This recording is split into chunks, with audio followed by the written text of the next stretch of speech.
चलो स्टार्ट करें, इधर इधर इधर स्टार्ट करते हैं। हम लोग कंटिन्यू कर रहे थे अपना टॉपिक, क्या, डाइपोल मोमेंट। तो डाइपोल मोमेंट मैंने आपको बेसिक केसेस बताए थे कि कब आपका डाइपोल मोमेंट होगा, डाइपोल मोमेंट जीरो होगा तो क्या होगा, dipole moment not equal to zero होगा क्या होगा, वो सब आपने डील किया। जैसे आपने कहा था कि डाइपोल मोमेंट है क्या, एक बार थोड़ा सा रिवाइज करते हैं, फिर उसके बाद आगे कंटिन्यू करते हैं। तो मैंने आपको बताया कि आपके पास दो चार्जेस हैं, one is positive charge, another one is negative charge. एक आपके पास नेगेटिव चार्ज है, आपके पास एक पॉजिटिव चार्ज है, और इन दो चार्जेस के बीच में एक डिस्टेंस है जो इन दो चार्जेस को सेपरेट कर रही है, जिसको आप लोग कहते हो क्या, सेपरेशन डिस्टेंस। क्या कहते हैं बेटा? तो मैं आपसे कहता हूं कि डाइपोल मोमेंट हम लोग निकालें, म्यू इक्वल टू क्या होता है, क्यू इंटू डी। क्यू क्या होता है, चार्ज, एंड डी क्या होता है, सेपरेशन डिस्टेंस। डी क्या होता है, सेपरेशन डिस्टेंस। कोई प्रॉब्लम भी?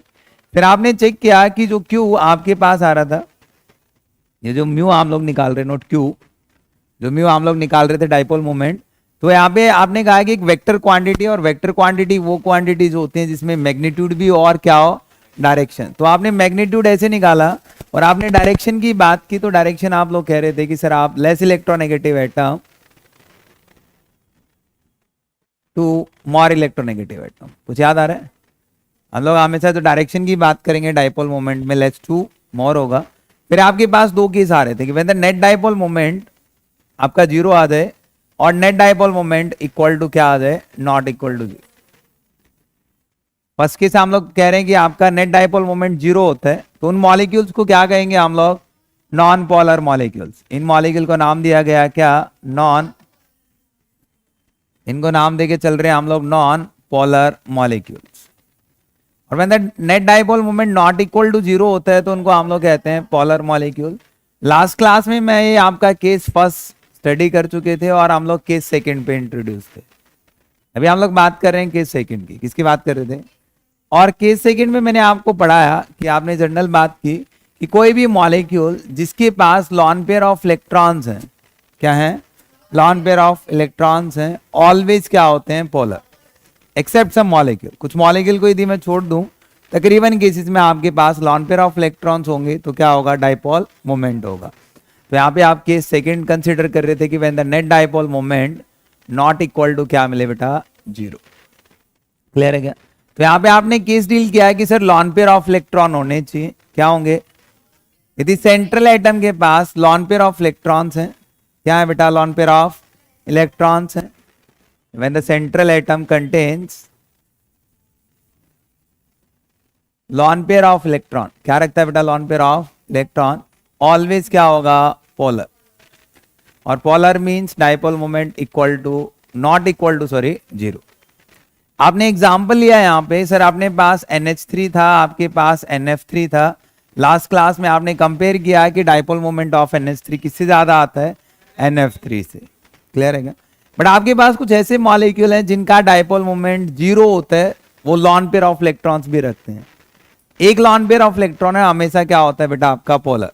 एक से ज्यादा है तो पोलर भी हो सकता है और नॉन पोलर। ऐसे कौन से केस है जहां पे आपका नॉन पोलर है, वो हम लोग चेक कर रहे हैं। जैसे आपके पास मॉलिक्यूल आता है, जैसे XeF2 आता है, क्या आता है बेटा, यदि आप लोग इस XeF2 को चेक करो, जिनॉन है, क्या बेटा, जिनॉन। जिनॉन के आउटर मोस्ट में कितने इलेक्ट्रॉन होते हैं, 8। कितने होते हैं?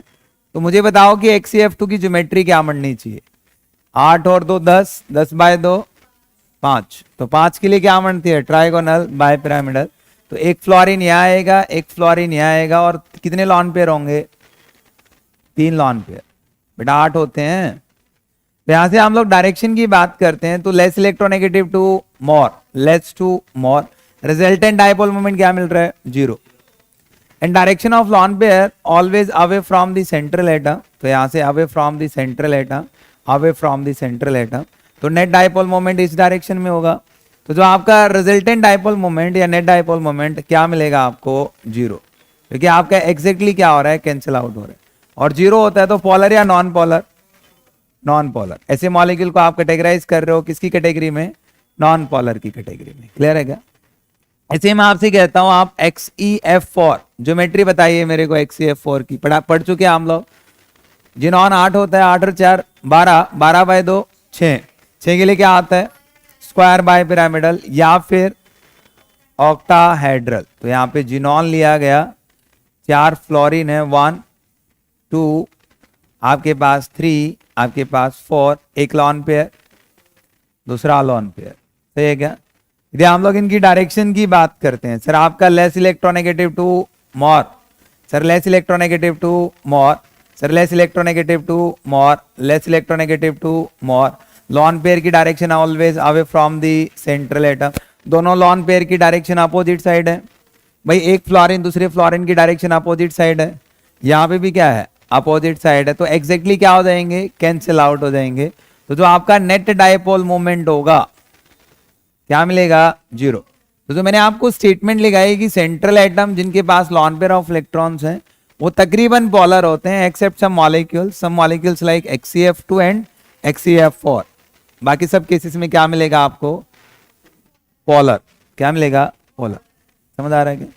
तो मैं आपसे कहता हूं कि आपको यहाँ पे यदि हम लोग बात करें, मैं आपको एग्जांपल देता हूं कि आपको अरेंज करना है डायपोल मोमेंट का ऑर्डर, लाइक CH4 आपके पास है, आपके पास NH3 है, आपके पास H2O है, सबसे ज्यादा डायपोल मोमेंट किसका होगा? तो यहाँ पे ना आप लॉन पेयर ऑफ इलेक्ट्रॉन के साथ डील कर सकते हो, सही है क्या? तो यहाँ पे आप चेक करो इसके पास कितने लॉन पेयर हैं, 1, या इसके पास कितने, 2, तो लॉन पेयर ज्यादा होंगे, तो यहाँ पे हम लोग कह सकते हैं डायपोल मोमेंट भी क्या मिलेगा, ज्यादा मिले। या फिर हम लोग ऐसे भी कह सकते हैं कि इलेक्ट्रोनेगेटिविटी डिफरेंस बढ़ रहा है बॉन्ड्स का, किसका? भाई एक तो आपका बॉन्ड है कार्बन हाइड्रोजन का, ठीक है, यदि मैं इसको ओपन करके लिखता हूं तो आपके पास इस तरीके से मिलेगी। भाई सेंट्रल एटम कोई लॉन पेयर रखता है क्या? नहीं है सर। और सराउंडिंग एटम क्या है, सेम। तो ऐसा मॉलिक्यूल को क्या कहते थे हम लोग, सिमेट्रिकल मॉलिक्यूल। और all symmetrical molecules dipole moment, net dipole moment equal to 0, polar या नॉन पोलर। तो ये ऐसे मॉलिक्यूल को हम लोग कहते हैं सर नॉन पोलर, समझे क्या? यहां काउंट करिए आप लोग, नाइट्रोजन है, नाइट्रोजन के पास एक लॉन पेयर ऑफ इलेक्ट्रॉन है, एक 3 आपके पास ऐसे हाइड्रोजन है। तो आप H2O की स्ट्रक्चर बनाओ, H2O के पास कितने लॉन पेयर है बेटा, 2। पढ़ा चुका हूं, ये लॉन पेयर बॉन्ड पेयर देखना सिखा चुका हूं, अब प्रॉब्लम नहीं आनी चाहिए, क्योंकि हम लोग उसी तरीके से पढ़ रहे हैं कि पहले क्या आएगा फिर क्या आएगा, क्लियर है ना? डायरेक्शन चेक करो, भाई ये दोनों पोलर हैं, बट इन दोनों में से ज्यादा पोलर कौन सा है? भाई यहाँ पे हम लोग काउंट करें, लॉन पेयर की डायरेक्शन आवे, लॉन पेयर की डायरेक्शन आवे यहाँ पे towards oxygen atom, less to more ना, सेम यहाँ पे लेस टू मोर। भाई डायरेक्शन ऑलमोस्ट सेम जा रही है, ऐड होगी तो पोलर या non polar, polar, because dipole moment not equal to 0। यहाँ पे भी net dipole moment not equal to 0। Both are polar और non polar, polar, which one is more polar, oxygen. ऐसे हम लोग चेक कर लेते हैं, समझ आ रहा है क्या? H2O का डायपोल मोमेंट NH3 से क्या मिलता है, ज्यादा मिलता है, क्लियर? ऐसे ही मैं आप एक चीज और चेक कर सकते हो, देखो मैं आपसे एक चीज कहता हूं, आप इसको भी डिफ्रेंशिएट करना चाहो तो आपके पास 2 अलग अलग बॉन्ड है, NH है, एक आपके पास OH है। तो ऑक्सीजन मोर इलेक्ट्रोनेगेटिव है तो नेगेटिव चार्ज ज्यादा एक्वायर करेगा। भाई इलेक्ट्रोनेगेटिविटी का मतलब सेट पेयर ऑफ इलेक्ट्रॉन्स को अपनी तरफ खींचने की पावर ना। तो सर एक अपने पास नाइट्रोजन है, एक अपने पास ऑक्सीजन है, तो सेट पेयर ऑफ इलेक्ट्रॉन्स को खींचने की पावर ज्यादा किसकी, ऑक्सीजन एंड नाइट्रोजन, ऑक्सीजन। तो खींचेगा तो ये चार्ज डेवलप ज्यादा होगा। और as we know dipole moment equal to Q into d, sir charge बढ़ रहा है, मैंने कहा था यदि आपके दोनों फैक्टर्स हैं, चार्ज भी और डिस्टेंस भी, तो आपको क्या देखना है, चार्ज फैक्टर। तो चार्ज बढ़ेगा तो वैल्यू ऑफ डायपोल मोमेंट बढ़ेगी या घटेगी, बढ़ेगी। क्या होगी बेटा, बढ़ेगी। ऐसे हम लोग काउंट कर सकते हैं, यहाँ पे नेगेटिव चार्ज, यहाँ पॉजिटिव चार्ज, चार्ज कम है यहाँ चार्ज ज्यादा है, और चार्ज की क्वांटिटी बढ़ जाएगी तो डायपोल मोमेंट बढ़ जाएगा। समझ आ रहा है क्या? ऐसे हम लोग इन ऑर्गेनिक मॉलिक्यूल्स में ऐसे चेक करके चलते हैं कि भाई आपके पास डायपोल मोमेंट 0 होगा या नॉट इक्वल टू 0 होगा। क्लियर है क्या? कोई दिक्कत? अच्छा आगे बढ़ते, मुझे एक चीज बताओ, ऐसे हम लोग मान लो एक पार्टिकुलर ग्रुप में डायपोल मोमेंट चेक करना चाहते हैं, H2 है, H2S, H2SC, H2T, कोई आपसे इसे जनरल पूछ ले, भाई आप ऑक्सीजन से ऊपर से नीचे बात कर रहे हो, ऑक्सीजन, सल्फर, सेलेनियम, टेलरियम, इनके हाइड्रेट्स आप लोग लेके चल रहे हो, तो ऊपर से नीचे बॉन्ड लेंथ बढ़ती है क्या? अरे भैया एक एटम का साइज बढ़ता है क्या? आपके पास यदि मैं आपसे कहूं कि साइज ऑफ सेंट्रल एटम, मैं से लिख रहा हूं size of central atom increases ना। अच्छा सेंट्रल एटम का साइज बढ़ रहा है तो इलेक्ट्रोनेगेटिविटी कम होगी बेटा, खींचने की पावर कम होगी, चार्ज कम होगा। अरे खींचने की पावर कम बेटा, इलेक्ट्रोनेगेटिविटी कम हो रही है, तो खींचेगा कम तो चार्ज एक्वायर भी क्या होगा? कम। और चार्ज एक्वायर कम होगा तो इसका मतलब डाइपोल मोमेंट भी क्या होगा? कम। तो जनरली ऐसे केसेस में जो आपका डाइपोल मोमेंट का ऑर्डर आता है वो ऊपर से नीचे घटता है, जैसे H2O, H2S, H2SC, H2TE। मैंने आपको लास्ट क्लास में भी पढ़ाया था, आपने एग्जाम्पल लिया था HF, HCl, HBr and HI का, और आपने कहा था सर ऊपर से नीचे डिस्टेंस तो बढ़ती है इनकी। भाई हाइड्रोजन से फ्लोरीन के बीच की डिस्टेंस बढ़ती है ना, बट डिस्टेंस फैक्टर से ज्यादा डोमिनेटिंग फैक्टर क्या होता है? उनका चार्ज फैक्टर। क्या डोमिनेटिंग फैक्टर है? तो सर ऊपर से नीचे आपका साइज बढ़ता है, इलेक्ट्रोनेगेटिविटी ऑफ सेंट्रल एटम घटेगी, तो खींचने की पावर क्या होगी?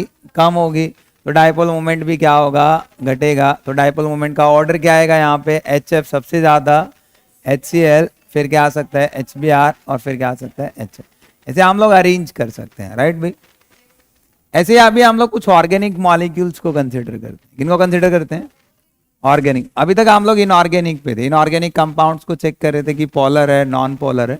चलो मेरे को एक चीज बताओ कि आपके पास एक SF4 है, एक आपके पास एक SF6 है, पोलर कौन सा है, नॉन पोलर कौन सा है? यदि यहाँ पे हम लोग चेक करें कि आपके पास SF4, एक आपके पास SF6, which one is polar and which one is non polar? यहाँ पे काउंट करो। सल्फर है, सल्फर का कितना होता है? 6। टोटल इलेक्ट्रॉन निकालोगे तो ज्योमेट्री पता हो जाएगी। तो 6 + 4 10, 10/2 5, 5 के लिए क्या आता है? Trigonal bipyramidal. कितने हैं? 4। 1 2 3 4, और एक लॉन पेयर बचा। एग्जैक्टली कैंसिल आउट हो सकता है क्या? नहीं सर, इसकी डायरेक्शन इस साइड है, इसकी direction less to more, less to more, same direction में जा रहा है, सेम डायरेक्शन में जा रहा है। भाई ऐड हो रहा है, कैंसिल हो रहा है। और मैंने आपको सिंपल सा कहा जिसके पास एक लॉन पेयर है always polar, molecule having one lone pair क्या होगा? Always polar. तो ये मॉलिक्यूल आपका कैसा मिलेगा आपको? पोलर। इसको चेक करो, आपका सिमेट्रिकल मॉलिक्यूल है। सर सेंट्रल एटम पे कोई भी लॉन पेयर ऑफ इलेक्ट्रॉन्स नहीं है, और ऑल दी सराउंडिंग एटम्स क्या आपके? सेम। इसका मतलब डाइपोल मोमेंट क्या मिलेगा? 0। पोलर या नॉन पोलर? समझे? चलो मुझे बताओ XeO2F2 का, मुझे बताओ XeO3 का, विच वन इज पोलर? मुझे बताओ XeOF4 का, कौन सा पोलर है इनमें से? कौन कौन से पोलर आ रहे हैं चेक करना। देखो यहां पे मैंने आपको मॉलिक्यूल दिया, हम लोग 1 बाय 1 चेक करें। XeO2F2 है बेटा, चेक करते हैं। सेंट्रल एटम जिनॉन, अरे टोटल नंबर ऑफ इलेक्ट्रॉन निकालते थे आप लोग, valence electron plus monovalent minus cation plus Ni/2। यहां से हम लोगों को ज्योमेट्री पता चलती थी, तो ज्योमेट्री पता कर लो। जिनॉन 8, 8 और 2 10, सही है क्या? 5, 5 क्या होता है? ट्राइगोनल। लॉन पेयर है क्या? कितने? 1। तो एक लॉन पेयर कहाँ रखूं? एक्सियल या इक्वेटोरियल? ध्यान रखना है कि एक्सियल पोजीशन पे हमेशा मोर इलेक्ट्रोनेगेटिव एटम रखे जाते हैं। इस तरीके से स्ट्रक्चर आएगी, और एक क्या होगा? Lone pair. समझ रहे हो क्या? ऐसे हम लोग चेक करेंगे, डायरेक्शन चेक कर लो। एक लॉन पेयर है तो पोलर या non polar? Polar. Net dipole moment not equal to 0 ना, पोलर बेटा। चेक कर पा रहे हो? अच्छा यहाँ पे काउंट करो, XeO3 कितने इलेक्ट्रॉन आ रहे हैं? 8 4 4, ऑक्सीजन डाइवेलेंट है बेटा, तो जिनॉन एक लॉन पेयर बचेगा और 3 ऑक्सीजन। सही है क्या? अरे ये तो स्ट्रक्चर बनेगी। और यहाँ पे हम लोग बात कर रहे हैं कि आपके पास एक लॉन पेयर है, पोलर या नॉन पोलर? पोलर। तो ये भी कैसी स्ट्रक्चर आएगी? पोलर।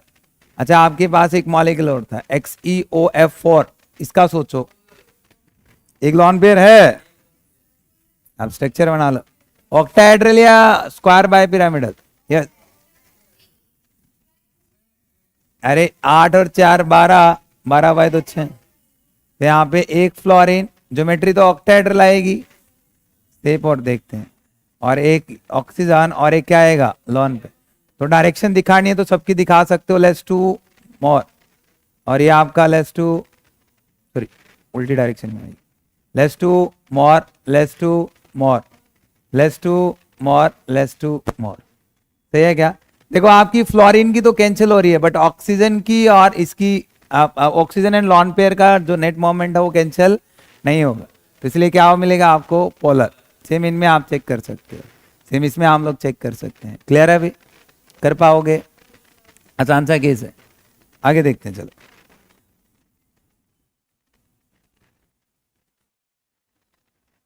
आगे बढ़ते हैं। उसके बाद हम लोग कुछ ऑर्गेनिक मॉलिक्यूल चेक करते हैं। क्या चेक करते हैं बेटा? तो in case of organic molecule यदि आप चेक करो ऑर्गेनिक मॉलिक्यूल्स को, तो यहाँ पे ना अभी कुछ मॉलिक्यूल्स आते हैं, जैसे ऑर्थो, पैरा, मेटा, ऐसे कंपाउंड्स आते हैं, सिस ट्रांस मॉलिक्यूल आते हैं, और उनमें आपका पूछेगा कि out of cis and trans which one is greater dipole moment and why. से ऐसे क्वेश्चन आपसे पूछेगा, ऑर्गेनिक का पार्ट है, बट मैं जनरल बता देता हूँ। देखो मैं कहता हूँ आपके पास carbon double bond carbon system है, आप पढ़ोगे ऑर्गेनिक में, अभी मैं बहुत जनरल बता रहा हूँ कि भाई ऐसा कुछ होता है। सही है क्या? तो मैं आपसे कहता हूँ डबल बॉन्ड कार्बन पे ऐसे दो ग्रुप लगा दिए, एक ए एक बी, एक ए और एक बी, डिफरेंट डिफरेंट ग्रुप लगा दिए। भाई इस कार्बन पे भी दो डिफरेंट ग्रुप हैं, इस कार्बन पे भी क्या है दो डिफरेंट ग्रुप हैं, दोनों कार्बन पे क्या अटैच किए गए डिफरेंट डिफरेंट ग्रुप से। अब इन डिफरेंट ग्रुप में आप चेक करो, देखो मैंने एक ऐसे प्लेन की बात कर रहा हूं, ऊपर आप देखो नीचे आप देखो, किसी भी एक साइड आपको सेम ग्रुप दिखेंगे, दिख रहे हैं क्या? ए सेम एटम और ग्रुप है, बी सेम एटम और ग्रुप। किसी भी एक साइड यदि आपको सेम ग्रुप दिखते हैं, क्या दिखते हैं? तो मैं ऐसे लिखता हूं कि व्हेन द सेम ग्रुप, या फिर आप कह सकते हो atom, when the same group, और क्या लिख सकते हो एटम, क्या हो सेम साइड हो, क्या हो बेटा? तो उसके लिए हम लोग एक टर्म यूज करते हैं सिस आइसोमर। क्या टर्म यूज करते हैं? आइसोमर। ठीक है, आइसोमेरिज्म आपका एक चैप्टर आएगा, उसमें हम लोग इनको डिटेलिंग करेंगे, क्या होता है कैसे होता है, अभी हम लोग नॉर्मल बात कर रहे हैं। अच्छा ऐसे ही मैं कहता हूं दो आपके सेम ग्रुप अपोजिट साइड चले जाते हैं, दो अलग अलग कार्बन पे अपोजिट साइड दिख रहे हैं बेटा, तो मैं आपसे कहता हूं व्हेन द सेम ग्रुप, जो आपके सेम ग्रुप और एटम आपके कहां चले जाते हैं बेटा? Opposite side. तो उसके लिए एक टर्म यूज करते हैं यहां पे हम लोग, क्या? Trans isomer. क्या टर्म यूज करते हैं? Trans isomer. ऐसे आपने पास दो अलग अलग टाइप के आइसोमर आएंगे, one is cis, another one is trans. तो मैं आपसे कहता हूं कि सिस और ट्रांस में से ज्यादा डाइपोल मोमेंट किसका होता है और क्यों होता है, चेक कर लेंगे। कोई भी मॉलिक्यूल हम लोग रैंडम बनाते हैं। चलो एक आपके पास ब्यूटेन मॉलिक्यूल है, जैसे एक स्ट्रक्चर बनाएंगे ब्यूट 2 इन, एक मॉलिक्यूल है, carbon double bond carbon H, ये आपके पास CH3, ये आपके पास H, ये CH3, ये सिस है ट्रांस है? Why cis?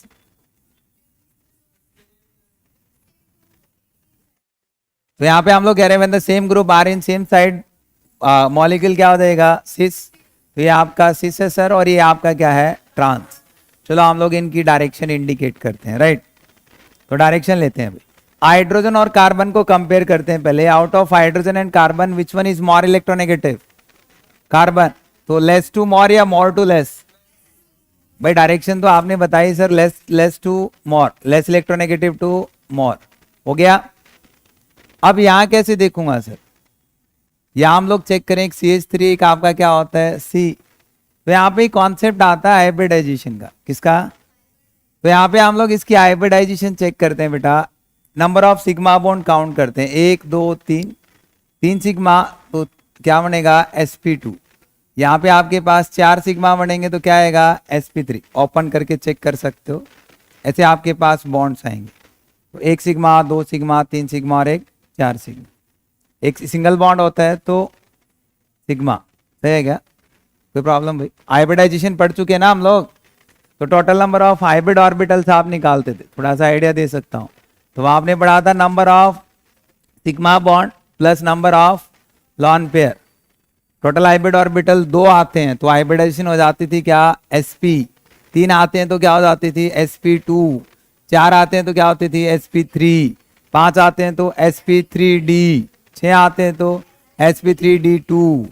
तो ऐसे आप चेक करो, यहाँ पे हम लोग इलेक्ट्रोनेगेटिविटी चेक करते हैं। क्या चेक करते हैं, डायरेक्टली प्रोपोर्शनल होता है s% करेक्टर के, किसके बेटा, और s% करेक्टर बढ़ा देते हैं तो इलेक्ट्रोनेगेटिविटी क्या हो जाती है, ज्यादा। तो इसलिए आपका जो इलेक्ट्रोनेगेटिविटी का ऑर्डर आता है सबसे ज्यादा होता है sp, फिर आपका होता है sp2, फिर आपका होता है sp3। पढ़ चुके हैं हम लोग ये सब। तो जितनी ज्यादा इलेक्ट्रोनेगेटिव तो क्या होता है, लेस इलेक्ट्रोनेगेटिव टू मोर या मोर टू लेस। लेस आपका sp3, मोर आपका sp2, less direct less electronegative to more, sir less to more. Same यहाँ ही है, आप लोग सेम सिचुएशन है। तो लेस टू मोर और लेस टू मोर। हाइड्रोजन का बताओ, लेस टू मोर और लेस टू मोर।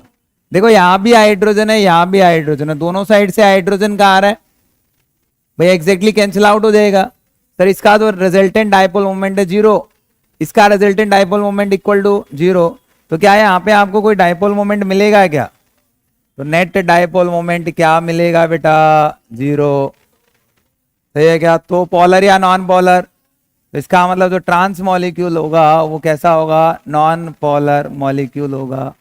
समझे क्या, यहां बात कीजिए। देखो यहां से तो आपका हाइड्रोजन आ रहा है, यहां से आपका CH3 आ रहा है, क्या एग्जैक्टली कैंसिल कर पाओगे क्या, बट यहां से आपका हाइड्रोजन, यहां से आपका हाइड्रोजन सेम डायरेक्शन में जा रहे हैं, ऐड हो रहे हैं, और ऐड होंगे तो dipole moment not equal to 0 और इक्वल टू 0, और dipole moment not equal to 0 तो पोलर या नॉन पोलर। तो यहाँ पे इनको हम लोग यूज करते हैं, सर ये आपका क्या बनेगा, पोलर मॉलिक्यूल। समझ आ रहा है क्या, तो out of cis and trans dipole moment किसका ज्यादा बेटा, तो आपका जो सिस आइसोमर है सर उसका डाइपोल मोमेंट ट्रांस आइसोमर से ज्यादा होगा। क्या कहा मैंने, सिस आइसोमर का डाइपोल मोमेंट किससे ज्यादा होगा, ट्रांस आइसोमर से। क्लियर है क्या, ऐसे ही अपने पास आगे ऑर्गेनिक में आप कुछ स्ट्रक्चर्स पढ़ोगे। क्या, देखो नेक्स्ट स्ट्रक्चर हम लोग काउंट करते हैं, सिस ट्रांस। क्लियर है भाई, सिस ट्रांस में से डाइपोल मोमेंट किसका ज्यादा, वो भी क्लियर है। आगे चेक करते हैं। तो हम लोग बात करते हैं कि आपके पास जैसे ऑर्गेनिक स्ट्रक्चर्स आते हैं, ये ऑर्गेनिक मॉलिक्यूल है, तो ये आपके पास बेंजीन रिंग है। क्या बेटा, बेंजीन रिंग। सही है क्या, प्लेनर होती है एक प्लेन में, क्योंकि सारी कार्बन की हाइब्रिडाइजेशन sp2 होती है। कैसा होता है, प्लेनर। अब यहां मैं आपसे कहता हूं इस बेंजीन रिंग के साथ मैं कुछ सब्स्टिट्यूएंट अटैच करता हूं या फिर मैं कुछ ग्रुप अटैच करता हूं। चलो एक ग्रुप यहां अटैच कर दिया, इस ग्रुप के रिस्पेक्ट में आप एक ग्रुप यहां अटैच कर सकते हो, और मैंने कहा कि मैं दोनों ग्रुप सेम अटैच हो सकते हैं या फिर डिफरेंट हो सकता है, एक एक्स एक वाई भी तो हो सकता है, दो अलग अलग केस ले रहे हैं। सही है क्या, तो यहाँ पे आप काउंट करो कि जो आपका 1 और ये 2, ये 3, ये 4, ये 5, ये 6, ऐसे नंबरिंग जाएगी। तो ये मैं कहता हूं कि जो यदि आपके दो सब्स्टिट्यूएंट 1-2 पोजीशन पे हैं, किसमें बेटा, इसको आप ऑर्गेनिक में अच्छे से पढ़ोगे, अभी हम लोग सीख रहे हैं, थोड़ा आइडिया ले रहे हैं। यदि आपके दो सब्स्टिट्यूएंट XX कौन सी पोजीशन पे है, 1-2 पोजीशन पे, तो उनको हम लोग बोलेंगे एक दूसरे को क्या, ऑर्थो। क्या बोलेंगे बेटा, ये ऑर्थो कंपाउंड हो गया। कैसा कंपाउंड हो गया, ऐसे हम लोग बात करते हैं कि यदि हम लोग इसको अटैच करते हैं ऐसे x और x, नंबरिंग देते हैं 1 2 3, भाई 1 3 पे दो सब्स्टिट्यूएंट है। यदि आपकी 1 3 पोजीशन पे कुछ आपको दिख रहा है, उसके लिए टर्म यूज करते हैं क्या, मेटा। क्या टर्म यूज करते हैं, ऑर्थो को O से रिप्रेजेंट करूंगा, मेटा को M से रिप्रेजेंट करूंगा। आगे क्लियर है। उसके बाद मैं आपसे कहता हूं when the two substituent are in 1-4 position, ये x और यहाँ x, ये आपका 1, ये आपका 2, ये आपका 3, ये आपका 4, तो ये 1-4 पोजीशन हम लोग लेके चल रहे हैं। क्या लेके चलते हैं बेटा, 1-4। तो 1-4 पोजीशन को हम लोग टर्म यूज करते हैं पैरा। ऐसे कुछ टर्मिनोलॉजी आपके पास आई, ortho, meta, para. Ortho means 1-2 position दो सब्स्टिट्यूएंट की, meta means 1-3 position, and para means 1 4 position. और अब मैं आपसे पूछता हूं कि इनके डायपोल मोमेंट मुझे निकालने हैं, इनका ऐसा मॉलिक्यूल आपको दे दे और ऑर्डर अरेंज करवाए किसका, डायपोल मोमेंट का, तो कैसे सोल्व कर सकते हैं वो मैं आपको बताता हूं। देखो एग्जांपल लेते हैं सर, ऐसे मॉलिक्यूल में जैसे ये आपका मान लो Cl, ठीक है, और एक Cl यहां लगा दिया, एक आपके पास मॉलिक्यूल है यहाँ पे, ये आपका Cl, ये दोनों स्ट्रक्चर बराबर हैं, एक ही बात है, कंफ्यूज मत करना, आगे डिटेलिंग करते हो। तो ये आपके पास 3 कंपाउंड है अभी, तो मुझे इन तीनों कंपाउंड का बताओ, ये आपका ऑर्थो, ये आपका मेटा, ये आपका पैरा, किसका ज्यादा होगा? चेक करेंगे, चेक कर लेते हैं, समझ लेते हैं। सर यहाँ पे आपका कार्बन है या कार्बन है, और out of carbon and chlorine which one is more electronegative? तो लेस टू मोर या more to less? Less to, सही है अभी। तो इसका रिजल्टेंट डायपोल मोमेंट यहां कहीं बनेगा, अरे म्यू नेट तो यही आएगा।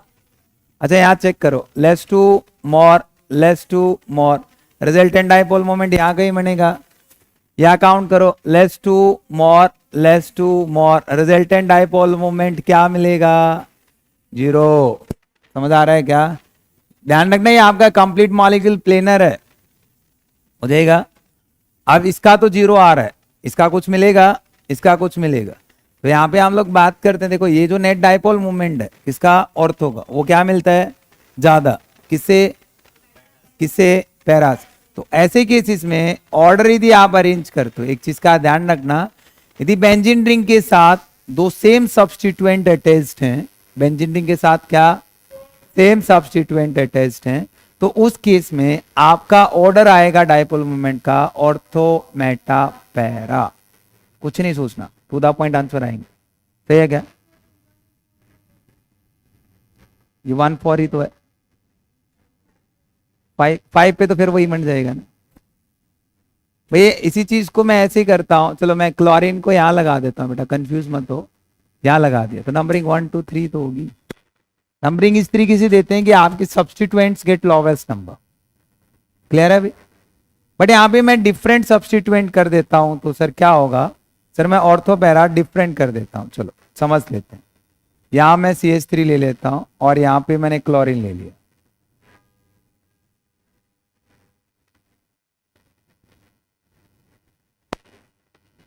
कोई फर्क नहीं पड़ता, आप क्लोरीन को यहां भी रख सकते हो। अब ऑर्डर क्या आएगा, ये आपका ऑर्थो है सर, ये अपना मेटा है, ये आपका पैरा, चेक कर सकते हो, डायरेक्शन चेक कर सकते हो भाई, ये आपका लेस, लेस टू मोर, और ये क्या आएगा आपका लेस टू मोर, सही है क्या?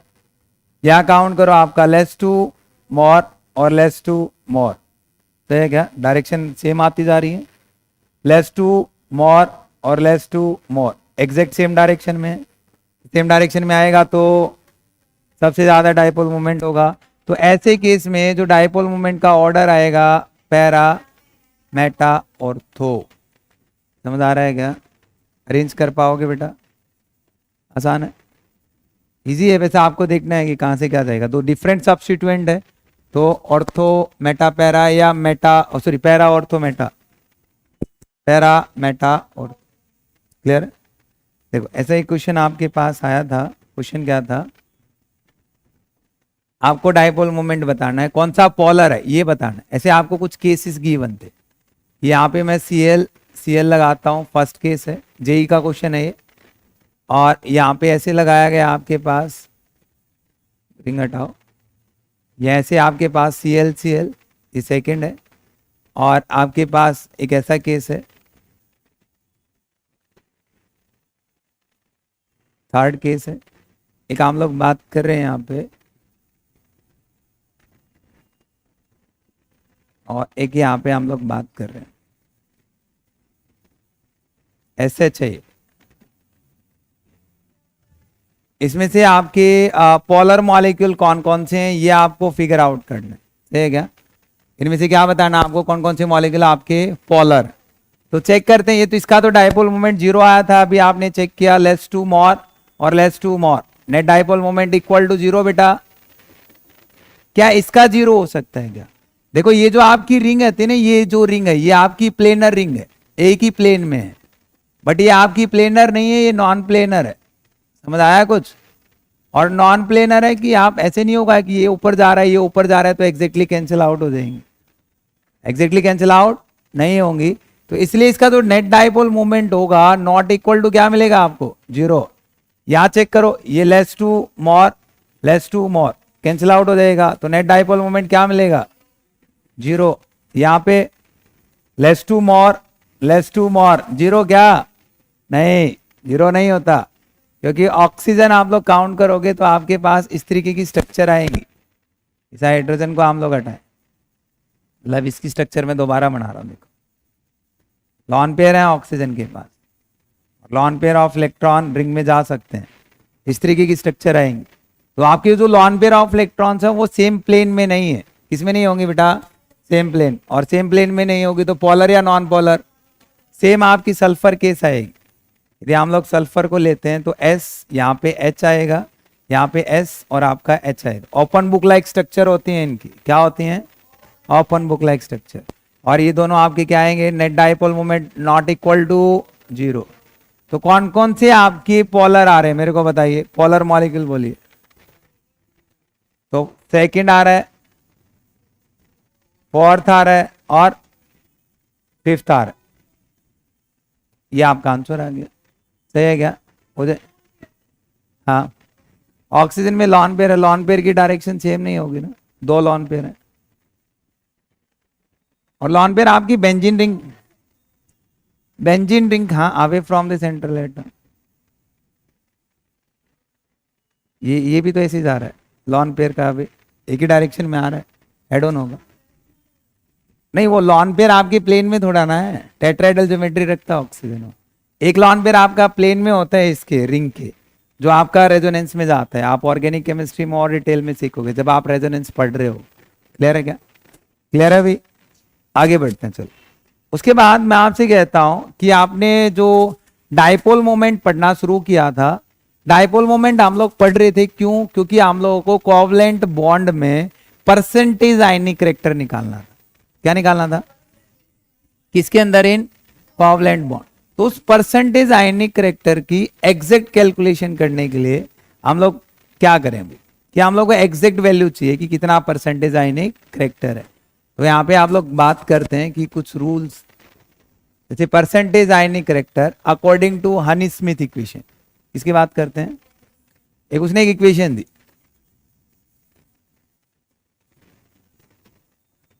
तो साइंटिस्ट है भाई, हनी स्मिथ इक्वेशन क्या थी? कि परसेंटेज आयनिक कैरेक्टर इन्होंने on the basis of electronegativity,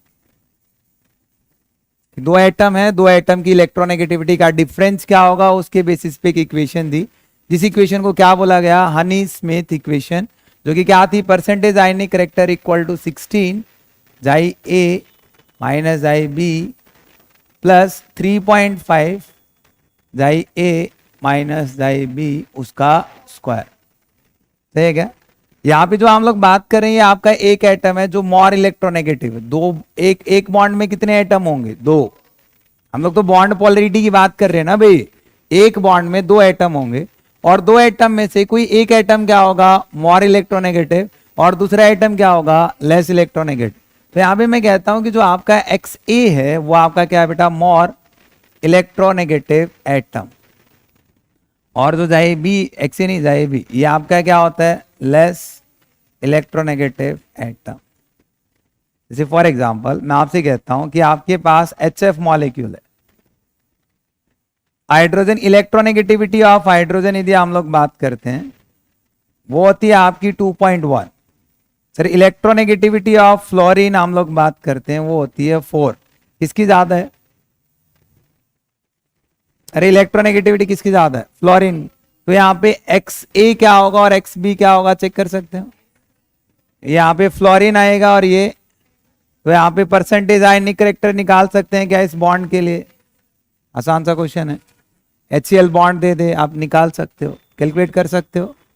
ऐसे ही हम लोग सेकेंड इक्वेशन यूज करते हैं for the calculation of percentage ionic character.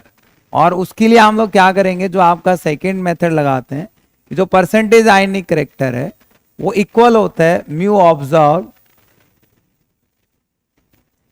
By mu calculated.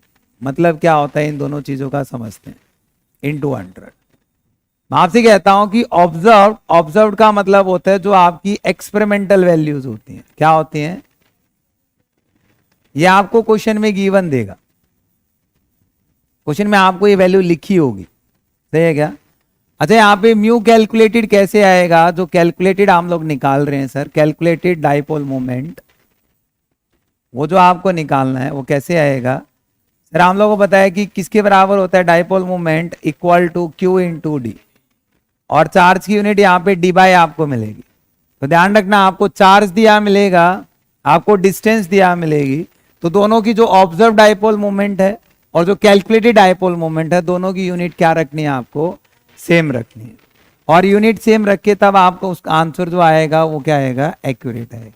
Observe dipole moment हमेशा आपको दिया मिलता है। क्वेश्चन डिस्कस करेंगे जब हम लोग एक साथ केमिकल बॉन्डिंग के क्वेश्चंस को डिस्कस कर रहे होंगे, उस टाइम पे, अभी नहीं। आपको ऑब्जर्व डाइपोल मोमेंट लिखा मिलेगा, आपको कैलकुलेटेड निकालना पड़ेगा, और दोनों का रेशो लोगे तो क्या आ जाएगा? Percentage ionic character in covalent bond, percentage ionic character in covalent. दो तरीके से निकाला गया है, एक हम लोग इलेक्ट्रोनेगेटिविटी डिफरेंस देख के निकाल सकते हैं, और दूसरा हम लोग निकाल सकते हैं क्या? ऑब्जर्व्ड और कैलकुलेटेड डाइपोल मोमेंट। और जो कैलकुलेटेड होता है ये आपका थियोरेटिकल होता है, थियोरेटिकल डाइपोल मोमेंट। क्लियर है क्या? ऐसे हम लोग चेक कर पाएंगे। ये अपना टॉपिक था किसका? डाइपोल मोमेंट का। आज इतना ही करें, बाकी नेक्स्ट क्लास में।